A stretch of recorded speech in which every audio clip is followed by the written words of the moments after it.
బాగుంది ఏడుపొచ్చింది last climax కొంచెం. అంటే కామెడీగా ఉంది అని అంటున్నారు కదా సినిమా. లేదు కామెడీ ఏం లేదు. బాగుంది, ప్రభాస్ యాక్టింగ్ బాగుంది.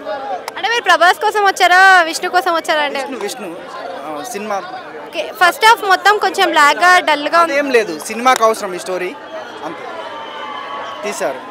బాగుంది, మూవీ బాగుంది. మూవీలో మీకు బాగా కనెక్ట్ అయిన సీన్స్ క్లైమాక్స్ ప్రభాస్ ఎంట్రీ నుండి బాగుంది. ఏంటంటే దేవుడు అంటే ఇష్టం లేకుండా అప్పటిని దేవుడి పైన భక్తి పెంచుకుంటాడు. అదే మన ఓల్డ్ జనరేషన్ లో కృష్ణంరాజు గారు కూడా ఇదే సినిమా తీశారు. ఇప్పటి వర్షన్లో మంచు విష్ణు చేశాడు. సో అక్కడ ఇక్కడ అనేది కంపారిజన్ చేస్తే ఎలా అనిపిస్తుంది మీకు? బాగుంది, సినిమా బాగుంది. ఓకే, ఓవరాల్ గా మంచి హిట్. మల్టీ స్టారర్ మూవీగా ఉంది కదా దీంట్లో. అంటే అందరూ స్టార్స్ పాన్ ఇండియన్ లెవెల్స్ లో వచ్చారు. 3 మెంబర్స్ ఉన్నారు. అంటారు వాళ్ళకి.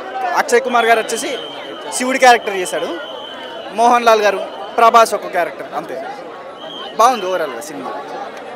అంటే సినిమాలో ఒక రొమాంటిక్ సాంగ్ పెట్టారు అని చెప్పేసి బాగా వైరల్ అయింది. స్టోరీకి అవసరం అండి. ఈ రోజుల్లో ఇట్లాంటి ఎలిమెంట్స్ లేకుండా ఎవరు చూడట్లేదు కదా.